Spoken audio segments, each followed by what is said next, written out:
everyone.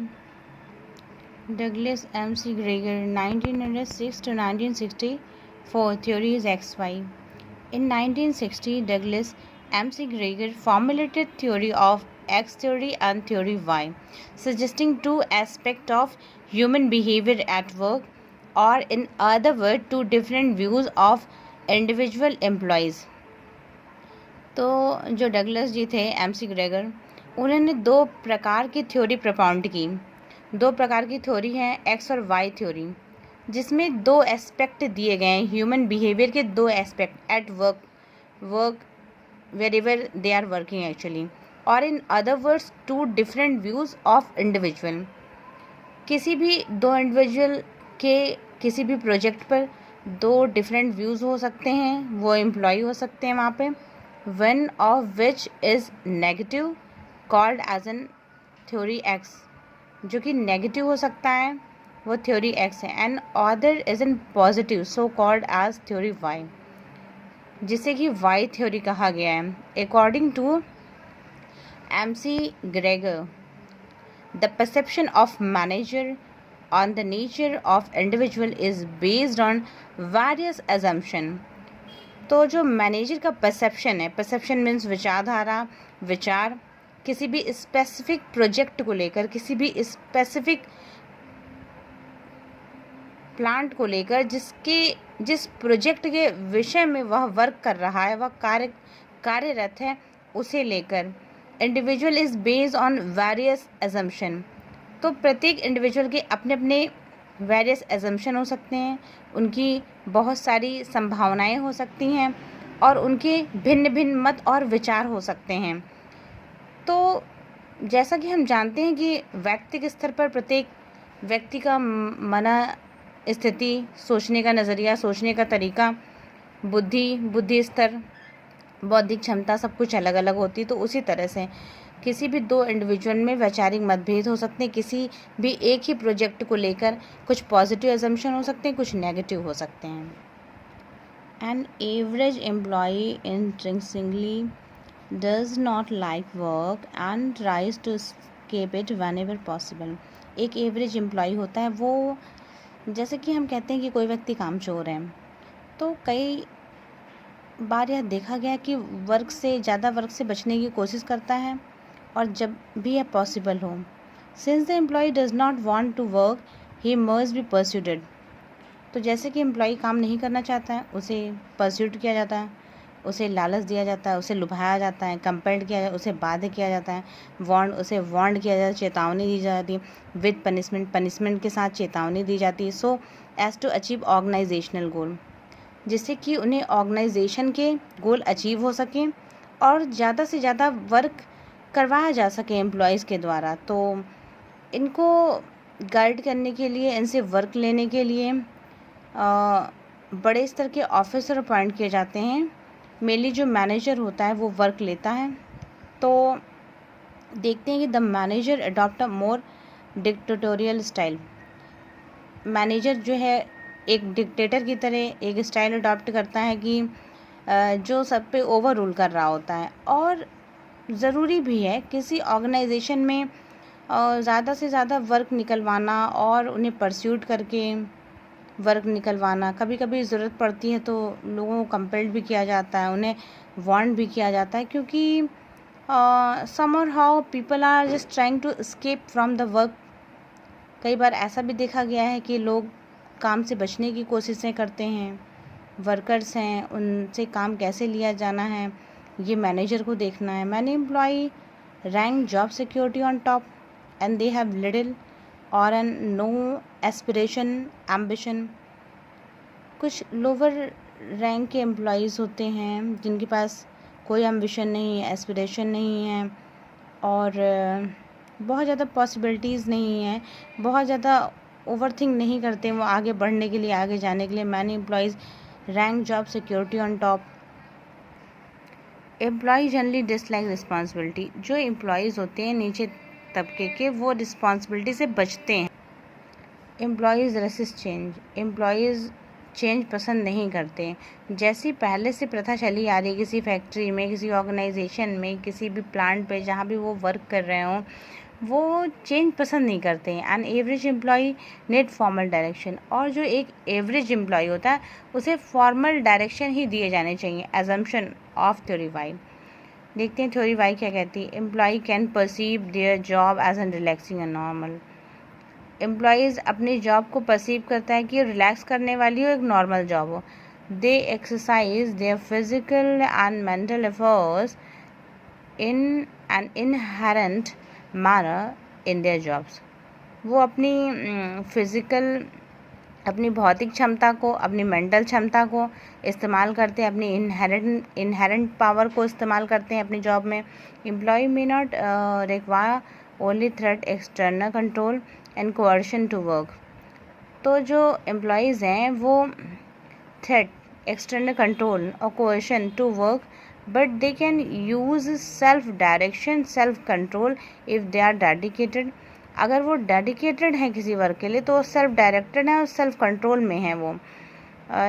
If the job is rewarding satisfying, अगर job इन्हें reward कर रही, सेटिस्फाइंग जॉब है, then it will result an employee loyalty and commitment, तो हम एक एम्प्लॉय की तरफ से लॉयल्टी और कमिटमेंट को देख पाएंगे कि वह अपनी जॉब के प्रति लॉयल होगा और वह कमिटेड होगा, तो उससे हम गुड टर्म ऑब्जेक्टिव प्राप्त कर सकते हैं। क्योंकि जब वह व्यक्ति पूरी तरह से सेटिस्फाई होगा, उसे कई बार रिवॉर्ड किया जा चुका होगा, उसे कई फैसिलिटीज़ अवेलेबल होंगी जिससे वह वहाँ काम करना पसंद करता होगा और उसका इंटरेस्ट उस काम में डेवलप होगा, तो इस तरह के एम्प्लॉय से हम अच्छा आउटपुट पा सकते हैं। वो अपने जॉब के प्रति लॉयल होगा और कमिटेड होगा ऑर्गेनाइजेशन के प्रति। An average employee can learn to admit and recognise the responsibility, एक एवरेज एम्प्लॉय लर्न कर सकता है to admit and recognise the responsibility, अपनी रिस्पॉन्सिबिलिटी को समझ सकता है।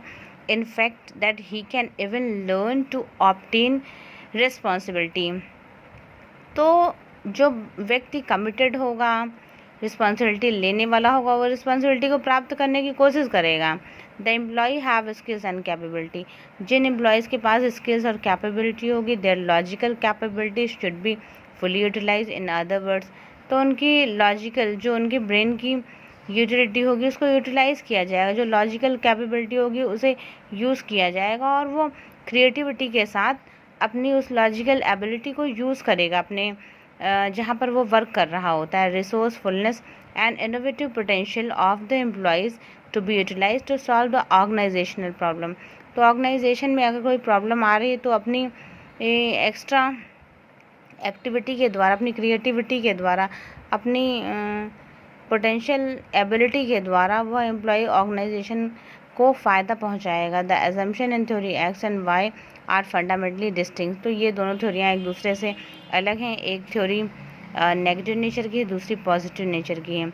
नेगेटिव नेचर में यह है कि वह व्यक्ति ज़्यादा काम करना नहीं चाहता है, आलसी प्रवृत्ति का होता है। पॉजिटिव में वह अपने अदर कैपेसिटी, कैपेबिलिटी, स्किल्स को भी यूज़ करना चाहता है और रिस्पॉन्सिबिलिटी लेने से हिचकिचाता नहीं है।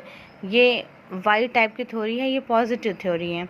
And thus we can say the theory of the X presents a pessimistic view of employee, तो जो X थ्योरी है वो रूढ़वादिता को या एक नेगेटिव अप्रोच को या पेसिमिस्टिक व्यू ऑफ एम्प्लॉयज़, जिसमें एक व्यक्ति आशावादी नहीं है, and nature and behaviour at work, while theory Y presents an optimistic approach view to the view of the employee nature behavior at work, and if correlated it with the Maslow theory, अगर इसको Maslow theory से correlate करें, we can say the X theory is based on assumption that employee emphasize on the physiological need and safety need, and the theory of X is based on the essential that the social need, esteem needs and self actualization needs dominate the employee, तो ये सब जो basic needs हैं ये dominate करती हैं employ को।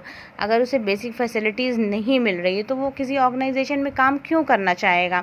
जैसे कि कई बार होता है कि महिलाओं के छोटे छोटे बच्चे होते हैं, अगर उन्हें ऐसी फैसिलिटी नहीं दी जा रही जहाँ पर वो अपने बच्चों को पाल सकें और अपना काम भी कर सकें साइड बाय साइड, तो इस तरह की फैसिलिटी अगर उन्हें नहीं दी जा रही, ये बेसिक फैसिलिटी उन्हें ऑर्गेनाइजेशन के द्वारा उस प्लांट या जहाँ पर जिस फैक्ट्री में वो काम कर रहे हैं, जिस ऑर्गेनाइजेशन से बिलोंग करते हैं, जहाँ काम कर रहे हैं, वहाँ पर बेसिक चीज़ें नहीं प्रोवाइड की जा रही। उनके पानी पीने की उचित समुचित व्यवस्था नहीं है और उन्हें रेस्ट लेने के लिए रेस्ट रूम नहीं है। उनके बच्चों को पढ़ाई की व्यवस्था नहीं है और उन्हें रेस्ट करने के लिए रेस्ट रूम और जो बेसिक सुविधाएं जो होनी चाहिए, यदि किसी वर्कर को चोट लग गई है तो उसे तुरंत ही फर्स्ट एड प्रोवाइड किया जाए और हॉस्पिटल की सुविधा, यदि कोई बीमार है तो उसे मेडिकल हेल्प प्रोवाइड की जाए। तो इस तरह की सुविधाएं जिस ऑर्गेनाइजेशन में नहीं है तो वर्कर्स उतने ऑप्टिमिस्टिक अप्रोच से काम कर नहीं पाते हैं, क्योंकि उन्हें यह लगता है कि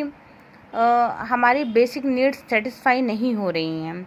तो इसलिए मैस्लो की थ्योरी से भी को रिलेट करती है theory, MC Gregor view theory Y to be more valid and reasonable than theory X। Thus he encouraged cordial team relation. तो उन्होंने कोऑर्डिनल टीम रिलेशन को, जो कि प्यार सौहार्द से परिपूर्ण हो, रिस्पॉन्सिबिलिटी लेने के लिए लोग रेडी हों और स्टिमुलेटिंग जॉब्स, ऐसी जॉब जो बहुत ही ल्यूक्रेटिव हो, उसमें बहुत सारी फैसिलिटीज़ प्रोवाइड की जा रही, बेसिक एम्यूनिटीज़ हो, मेडिकल हेल्प।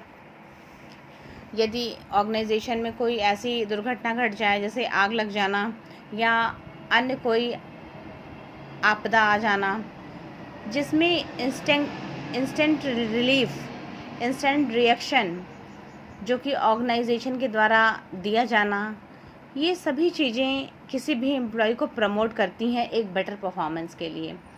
तो यदि वह ऑर्गेनाइजेशन अपने एम्प्लॉयज़ का एक बेटरमेंट नहीं चाहती है, जैसे कि CSR पॉलिसी है जो कि कॉरपोरेट जगत के द्वारा दी जाती है, जिसमें 2% वो पब्लिक वेलफेयर में खर्च करते हैं, और इस तरह की सुविधाएं फैसिलिटीज़ यदि नहीं दी जाएंगी तो वर्कर कैसे प्रमोट होगा, वो रिजुनवाइड कैसे होगा, वो उसके अंदर एंथुजियाज्म कैसे आएगा, how he get enthusiasm to perform better, to work better, to do the things in a more productive manner so that it can help to the organization and it can help to the public welfare as well. So we need to understand this actually. Fine, I hope आप लोगों को समझ में आ गया होगा. Thank you.